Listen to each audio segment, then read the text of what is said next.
Isa po ako sa napagaling ng Complete. Yun po yung product ng Alliance in Motion Global. Actually, ang kapatid ko po ang nagsimulang gumamit nun. Nabulag po siya for several months, almost 6 months. So, nang ma-introduce sa kanya yung Complete, nag-try siya, 2 boxes lang ang ininom niya. Nakakapagtaka, nakakita ulit siya.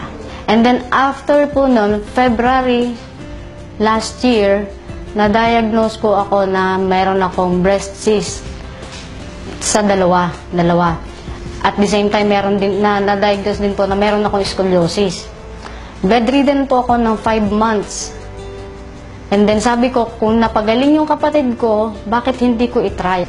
Nag-decide po ako na mag-take ng Complete kasi talagang sobrang hirap na. Pakiramdam ko mamamatay na ako kasi parang may nakadagan sa dibdib ko.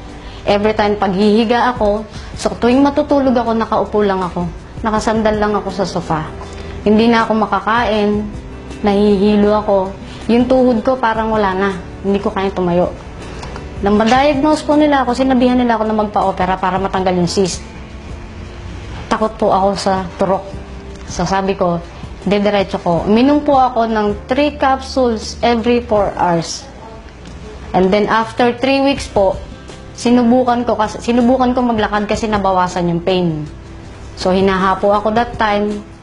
After 3 weeks po, naglakad ako, nakaabot ako ng 3 blocks away from home. Pagkaraan po, after 5 weeks, nagsimula akong mag-bike.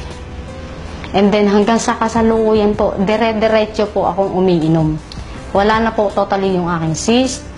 Hindi ko po alam kung paano natunaw yun, pero nawala po lahat ng pain. So, yung middle bone ko po na sinabi ng doktor na namamaga noong February last year, na-prevent po yung paglala. So, lahat ng pain na naramdaman ko, kung mararamdaman nyo lang yung sakit, parang hinihiwa yung likod ko mula sa batok ko hanggang sa dulo sa ilalim. Para siyang hinihiwa. So, every time na huhugot ako ng paghinga ko, napakahirap para sa akin. So, nung mag-take ako ng Complete, lahat po nawala. So, hanggang sa ngayon, dire-diretso po. Kaya lang ngayon, magme-maintain na lang ako. Pag nawawala po yung Complete, parang nanghihina ako. So, hindi pwedeng mawala sa akin yun. Napaka-imposible na paniwalaan na ako nakabangon. Maraming hindi naniwala sa akin na ako'y gagaling pa.